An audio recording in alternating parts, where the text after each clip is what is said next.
This video is sponsored by BetterHelp. It's easy to forget that mental health is just as important as physical health, but your mental health needs check-ins too. BetterHelp is an online therapeutic resource that will assess your needs and match you with your own licensed professional counselor, all from the comfort of your home. To get started, head to betterhelp.com/CinemaSins, answer a few questions about your state of mind, and before you know it, you'll be matched with a counselor who will work with you. Oh yeah, and you also get 10% off your first month when you click that link below. Now, on to the show.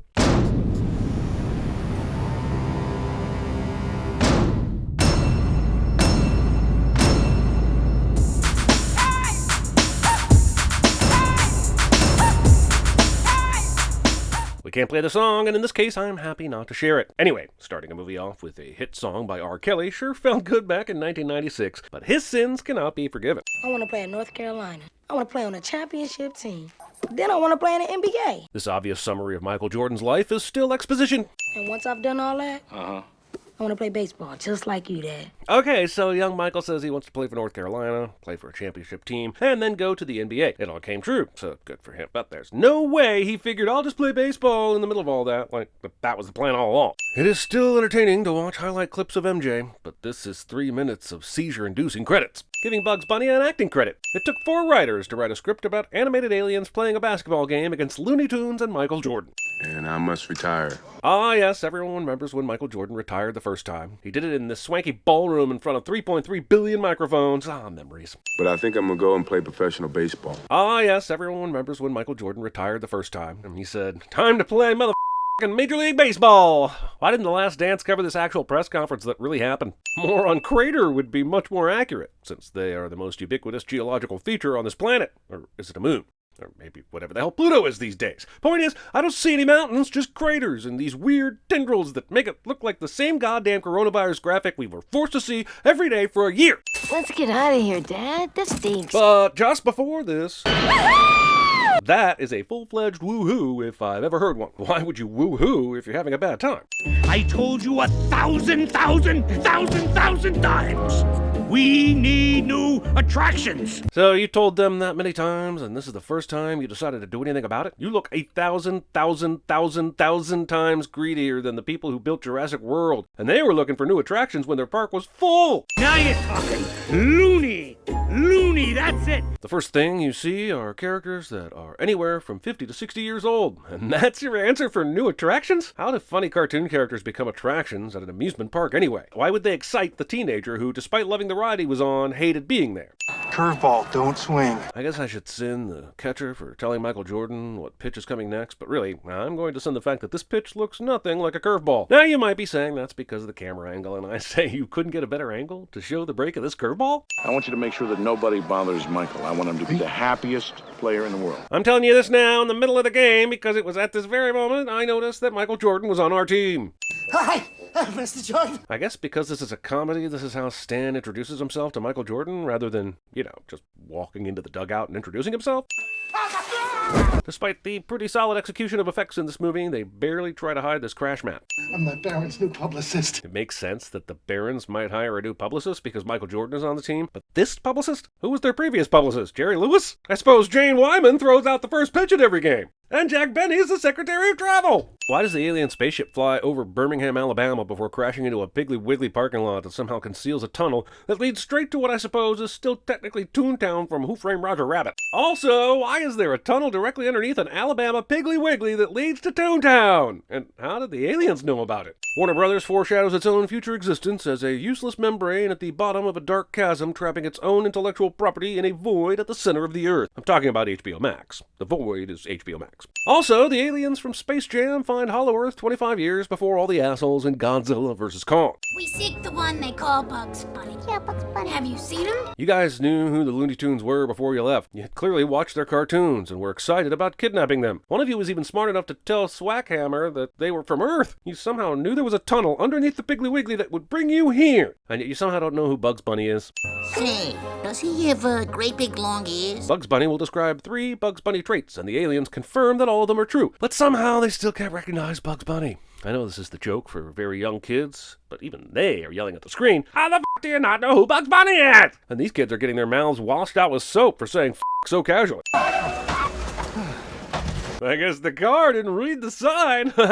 Also, Michael Jordan is somehow being escorted by the publicist rather than getting into a limo or driving his own badass car. The very idea that other people aren't around him right now is sinful in and of itself. Ball, I'm a drive, okay? So I don't need to ride. These guys saw an alien spaceship fly over the Barons Stadium, and I guess that's not a big deal, and they've totally forgotten about it. In 1996, the Ford Windstar had a seating capacity of 7, but 8 kids hop out the back. Now, not that this was uncommon in the 90s. My family felt the bed of a pickup truck met the requisite safety standards for transporting me and my siblings, but sins aren't bound by the concept of time, and there were not nearly enough seat belts for those kids. Also, Juanita Jordan drives a Ford Windstar? Is this the only thing on TV? That brings his batting average down to an anemic 214, which also happens to be his playing weight. It's awesome that this local news channel was able to get movie-like close-ups of all the Michael Jordan strikeouts today. I imagine most people would have had a hard time hitting if there were that many cameras in the playing area. Also, nothing says staged like putting a paisley sheet under a TV, which happens to be placed on a cabinet in front of a fireplace with flowers in it, not to mention the stack of VHS tapes despite there being no VCR in sight. Sure, maybe the VCR is in the cabinet, but this is the same Michael Jordan with multi-million-dollar endorsements. The only reason this living room is set up this way is that the production designer felt like Michael Jordan playing Michael Jordan needed to feel more approachable as a character. Now the TV appears to have changed form and location. You can even see that the GE logo on the left bottom corner of the original TV is now gone. Stop this cartoon. Oh, I guess cartoons in this world are broadcast live? Do Roadrunner and Wile E. Coyote perform an episode you've seen 20 times over and over live to perfection? I'm guessing they don't, which means Porky Pig is somehow interrupting an episode that was already shot and edited, and the real Roadrunner and Wile E. Coyote are in their trailers doing cartoon blow. There's a wheelchair parked by the disabled parking sign, which is pretty insensitive, but why is this space so far away from the building? It's getting so a guy can't even get himself wet around here. Sexual dysfunction aside, why is Daffy Duck walking into the building straight from a shower? Does he live in the Union Hall? The establishing shot clearly showed this was a place that you drive to. Either way, how is Daffy leaving puddles everywhere he walks? You've got to give us a chance to defend ourselves. Just a sec. There. Read 'em and wait, boys. This is one of the biggest This Works in the history of This Works, for reasons so obvious that explaining it would be insulting to not only your intelligence but mine. Never mind that Bugs only has a pencil and couldn't possibly have changed the cover of this book with red ink, but the note itself looks like it's drawn with a black marker. But also, why didn't Bugs just write a note that said, "Leave us alone and go back to your planet," in the rulebook if he was so sure this bullshit would work? Why the is Elmer Fudd in the brain trust for this meeting? Not to mention Sylvester the cat. Aren't those two characters constantly outwitted in the cartoons that they're in? We challenge you to a basketball game. Yeah, I know the reasons why they chose basketball, and it's not because it's the most logical choice. They should have challenged these aliens to a track meet, since the Looney Tunes have Roadrunner, the Tasmanian Devil, Speedy Gonzales, and even Bugs himself. As long as Bugs isn't facing Cecil Turtle and being stupid, he's pretty fast. The best players in the world. The best. These assholes didn't even know what basketball was, yet they knew immediately to fly to New York City and find Patrick Ewing and Charles Barkley. Now, you could say that the aliens did some research, but I'll also point out that they got fooled by an obvious handwritten note inside an obviously fake rulebook, and that overrides anything smart that you think these aliens might do off-screen. The aliens dress themselves up like the Invisible Man, which manages to fool security, and they're able to get seats this close to the game. In a movie this ridiculous, I should let it go, but I think for every nitpick I make, I save a puppy. You want me to save puppies, don't you? Sweetheart. What? Thought you were gonna get better seats this year. This is as good as I could get. This guy next to me is doing something very weird in his raincoat. Think of the amount you spend on tickets somehow protects you from creeps. Maxing out my credit card for a first-class upgrade got me legroom, free drinks, and a shocking proposition from the older couple next to me. This asshole Danny Ainge tells Charles Barkley to get back on defense, rather than ask him if he's okay. This asshole Danny Ainge takes a pass and immediately throws it towards the basket, even though there's 8 seconds left on the shot clock. I got it. I got his talent. This asshole Danny Ainge thinks he can just jump into Charles Barkley's body and find something intangible like talent and fuse it. Oh, wait, that's not Danny Ainge. That's clearly Kurt Rambis. Sorry, Danny. Why would stealing Larry Johnson's basketball talent make it harder for him to drink Gatorade? Movie saves money by showing archival footage of Sean Bradley in any number of games they could have selected this footage from. Come on, Michael, it's game time. Get your Hanes on, lace up your Nikes, grab your Wheaties and your Gatorade, and we'll pick up a Big Mac on the way to the ballpark. Movie acknowledges the absurdity of this everyman routine, considering how much goddamn money this guy has. Also, this is delivered with just enough sarcasm for me to say Stan would be amazing at CinemaSins. You heard what happened to Barkley and Ewing. There's got to be germs in there or something. That was in New York, 3,000 miles away. Bacteria like that can travel faster than the speed of light. Post-pandemic me was about to sympathize with their concerns. Then the writers gave Anthony Miller this line that spits in the face of both biology and physics. Also, just a minute ago, the movie showed a game being played in Charlotte, where Muggsy Bogues lost his talent and Sean Bradley kept his existing talent. And yes, that's still all the way across the country. But surely the aliens would have made a stop in Chicago or San Antonio or any of the other places between New York and LA, right? Not like the East and West Coast have a monopoly on games and talent. All right. Dress in the hallway. Okay. Did they not see that Charles Barkley and Patrick Ewing were playing well for the most part of the game they were playing? Why do they think the dressing room is the source of the plague? Also, this brings up something else. When everyone is watching replays of Charles Barkley losing his talent, do they not see the pink phantasm slithering its way onto the court? Or is that just for us, so we can see it? Because I'm telling you right now, if people inside the movie can see it, we have flubber levels of ignorance going on here. Which of you Maroons has ever played basketball before? Why is Bugs Bunny's talent pool limited to just these characters? And why, in this limited selection, did he include Tweety Bird? Little aliens say it's their turn to use the court. Is there really only one basketball court in this entire underground made-up secret cartoon world? Bye-bye. So wait, the aliens said they needed to use the court so they could turn into the Monstars in front of the Looney Tunes and then just leave? Lucky they did, I suppose, or else Bugs wouldn't know they need a ringer. Sure, magnets shouldn't have any effect on golf balls, so I'll assume the insane clown posse wrote this scene. But I'm really here to point out that this golf ball is animated as shit.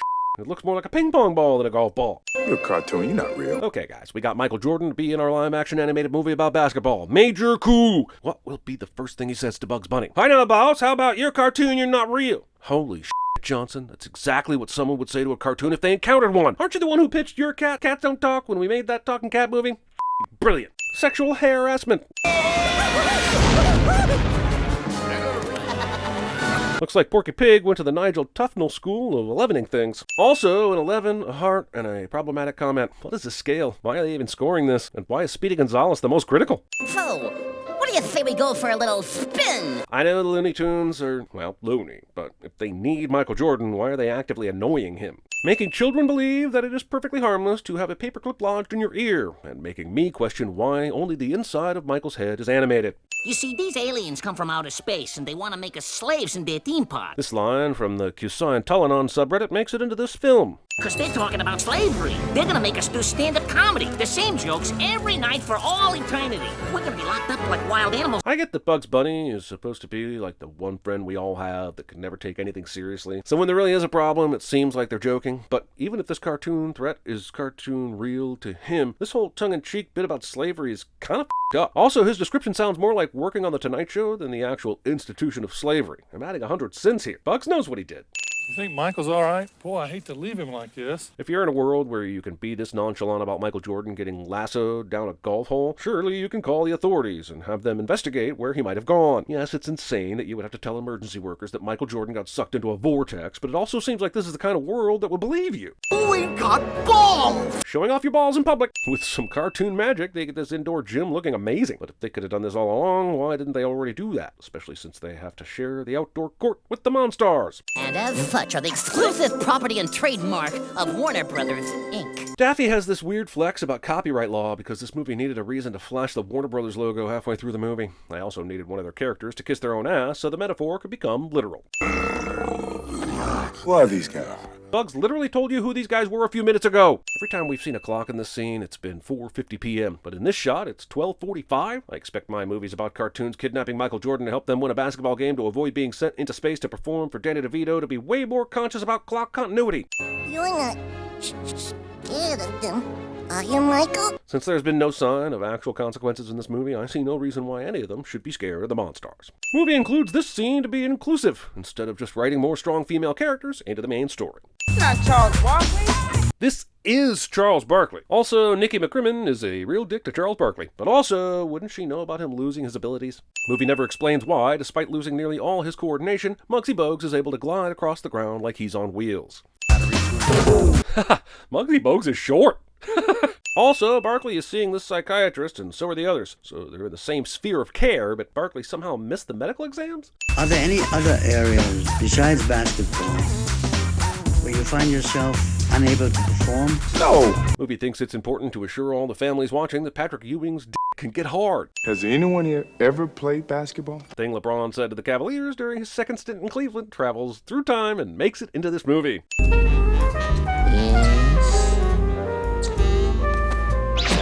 Don't ever call me doll. Movie really goes out of its way to over-sexualize a cartoon rabbit and bookend the interaction with a metaphorical erection. Hey, nice playing with you. So, wait, Lola comes in and dunks on Bugs just one time, and now she's out the door? This tryout has a smaller sample size than the one the peanut vendor had in trouble with the curve. Matthew Lillard lost his job because the guy he picked couldn't hit that guy's curveball one day during one practice. The f*** is up with that movie? Someone's gonna have to go to my house and pick up my basketball gear. Why not you? I know your publicist is looking for you, but so what? It's not like he has any power. Don't you raise fewer questions by doing it yourself? I wonder how much damage Bugs did to Michael's house by coming from underground and going through these floorboards.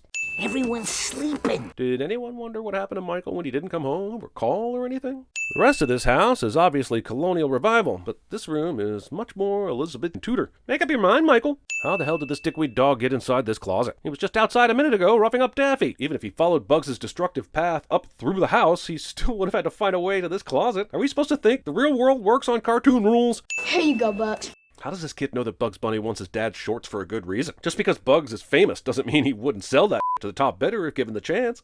I see aliens. Little aliens from outer space. This fortune teller is correct, but movie has time for this. What kind of Mickey Mouse organization would name their team the Ducks? The University of Oregon? How the f*** did this guy get down here? Yeah, he may have seen Bugs and Daffy go down the hole, but it's not like Stan has cartoon powers to make himself small enough to fit inside it. Do you know that your friends are cartoon characters? That's cartoonist. Listen, after meeting with team owners, I have decided that until we can guarantee the health and safety of our NBA players, there will be no more basketball this season. So wait, a grand total of 5 NBA players lost their abilities, and they're shutting down a whole season? Did anyone notice that even the teammates of the players who lost their skills didn't get affected? And believe it or not, there are tons of superstars in the NBA besides the ones featured in this movie. Having Yosemite Sam and Tweety on your team. Why the f*** isn't, say, Roadrunner here? You don't think Roadrunner could help? There are a number of stock characters and one-off characters who could help better than the assholes on this team. I see Swackhammer has arrived. Why isn't he monumentally pissed that his aliens even agreed to do this basketball game when he just wanted them to kidnap them? It's not like he was fooled by the fake rulebook too, right? Bugs once again causes massive property damage by coming up through the floor. Oh, I'm sure it'll be fixed by game time, but Bugs is addicted to floors and contractors. This game is 99% dunking. That's like a pop song that's all chorus. Narration. Boss from the best players in the NBA. Why is this the first time the Monstars are talking to Swackhammer since they left? Why wouldn't Swackhammer have talked to them long before this? Your secret stuff. Bugs is going to trick his buddies into taking secret stuff to give them confidence they can beat the Monstars. This is not only dangerous and dickish, but how many seconds of this game will it take for these Looney Tunes to realize it's not working? That is, if it mattered at all, since the real strategy is to cheat in the second half. Basketball rules explicitly state that you cannot use a motorized vehicle during any game, even exhibitions. I mean, why didn't you try this in the first half? So when it was 58-18 with just under 3 minutes to go and the scoreboard was spinning like a slot machine because the Monstars were scoring at will, you're telling me they only scored 8 more points during that shit? Seriously, the Toon Squad just crossed the line in this game. It has nothing to do with drinking Michael Jordan's fake basketball elixir. They just got the inspiration to break all the rules. They could have done this way earlier if no one was going to call them out on it. We won't play the music here, but as you can see, Space Jam just stuck in a Pulp Fiction reference out of nowhere. You know, as a little fun reference for reference sake, so the parents can feel smart exactly 1 hour into a movie with 17 actual minutes left. Movie suggests that the Monstars haven't scored for the entire third period, mainly due to unregulated cheating. Also, why does the scoreboard not change to 45 over on this side? The Toon Squad stinks up the entire gym with skunk, just so they can score 2 measly points. And sure, they're wearing gas masks for this stunt, but skunk stink doesn't go away after 5 seconds. No, not even in cartoon world, Sexy Jesus 69. While 12-year-old me consistently petitioned my gym teacher for 1 period of no-holds-barred gameplay in an effort to legally retaliate against Billy Thompson, adult me finds this UFC fight masquerading as a basketball game to be an insult to the sport. A minute ago, we saw the score was 66-45 and the third quarter with 6 minutes left, meaning the Toon Squad went on a 27-0 run in roughly 6 minutes. Now it's the fourth quarter with 4.5 minutes left and the Toon Squad's gone on an additional 21-2 run. Wow, the total 48-2 run since halftime is incredible. How much jacking off was going on during the roughly 14 minutes we fast-forwarded through? This should now be an absolute total blowout for the Toon Squad. Are you talking to me? Yeah, I'm talking to you. You want a piece of me? Come and get it. I can't blame Michael Jordan for this line reading, especially the come and get it part, since he's not really an actor, and he's talking to absolutely nobody there. But it's almost like they did one take of this line and Ed Wood went ahead and printed that And play one-on-one with the paying customer, and you'll always lose. I'm sorry, if this kid was bored by the ride earlier in the movie, he'll be mega bored at the idea of beating Michael Jordan when he's shackled down and can't do Crush him! So, wait, has the Toon Squad stopped cheating now? Just because the Monstars have decided to go with an overly physical game doesn't mean the Looney Tunes can't still cheat, right? You got any more of that secret stuff? I think it's starting to wear off. It didn't wear off. It was just water. You're supposed to tell them that after the game, asshole. Also, the special stuff did nothing. The players all went into cheat mode after that, and we didn't see one thing that had to do with actual basketball ability, except maybe Elmer Fudd's Jordan impression. While it's funny the Buzzard is completely covered in bandages here, when did he ever get onto the court? I guess they cut out those scenes and just put him here strictly for the joke, but a Buzzard would have been a huge advantage in this game. Stan's injuries make no sense, considering nothing else that happens to these characters has any lasting effects. This just feels like a Deus Ex script rewrite, so Bill Murray could be relevant to the movie again. Sorry for all the scoreboard but god damn, it's infuriating. How is it 77-67 with 10 seconds to go, since it was 68-66 when Swackhammer called timeout? That means the Toon Squad got a free throw in this goddamn movie. Since when do they call fouls? How'd you do that? Oh, anybody could do that, Doc. Even you. Jordan just now realizes he has the same abilities as the Looney Tunes in this place, despite surviving the earlier scene where he was turned into a basketball and dribbled up and down the court. I didn't know Dan Aykroyd was in this picture. How the did Bill Murray know there was a game going on down here? And why is he only here with 10 seconds left in the game? Somebody steal the ball, get it to me, and I'll score before the time runs out. You will need to score at least 4 baskets, and that's if there's a 3-point line in this game, before time runs out. It's 77-60. Wait, when did the score jump to 77-76? Even if we consider the score during the Stan Balloon scene to be merely a continuity error, the Toon Squad didn't do after that timeout. Just how did you get here, anyway? Producer's a friend of mine, just had a Teamster come and drop me off. So wait, are we now acknowledging that this is all a movie? Did we remove all the stakes? I'm actually saying that with a straight face. The final 10 seconds of this basketball game take an egregious 70 seconds, counting from the time the Monstars inbound the ball to the time Michael scores. Even if we took out slow-mo, it's way more than 10 seconds. I didn't expect the movie to play fair, but goddamn. The Monstars send Swackhammer back to the moon, or wherever, in a rocket, which flies directly from a stadium on Earth. But I thought this whole game got played in Looney Tunes land, which is in the Earth's mantle, or some. The only reason why certain special things were possible was because they were in Looney Tunes land. Taffy asked how Bill Murray even got there. And we even saw all the cartoon fans showing up to the game earlier. How the is this rocket getting launched from a stadium on the Earth? Delay is killing us.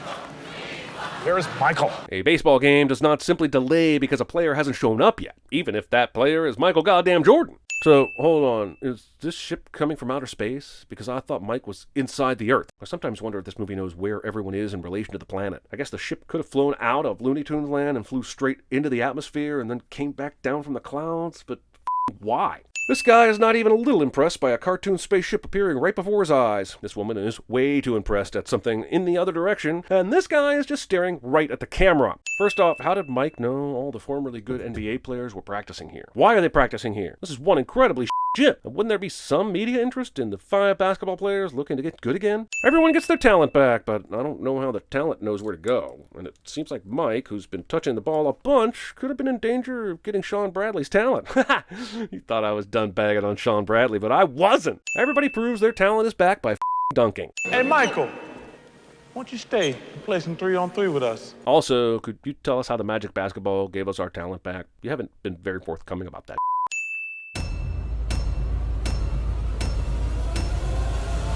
He's sensational when he dribbles to his right. He's only great when he goes left. They will force him left as much as possible from the top of the circle area. Thanks again to BetterHelp for sponsoring this video. It's way too easy to forget to take care of your mental health. If you're feeling like you need to speak to someone, or you just need a mental health check-in, BetterHelp is an amazing online resource that allows you to do just that. With BetterHelp, you can connect with a counselor in a safe and secure online environment to talk about what's on your mind, whether it's unhappiness, stress, anxiety, family conflicts, or anything else affecting your mental health. It's not just structured appointments either. You can send messages to your counselor anytime, check out information that's relevant to your needs, and book your next appointment, all on the same page. BetterHelp is committed to facilitating great therapeutic matches, so they make it easy and free to change counselors if needed. Head to betterhelp.com/CinemaSins to answer a few questions and get paired up with a counselor within 24 hours. Join over 1 million people taking charge of their mental health. Again, that's betterhelp.com/CinemaSins.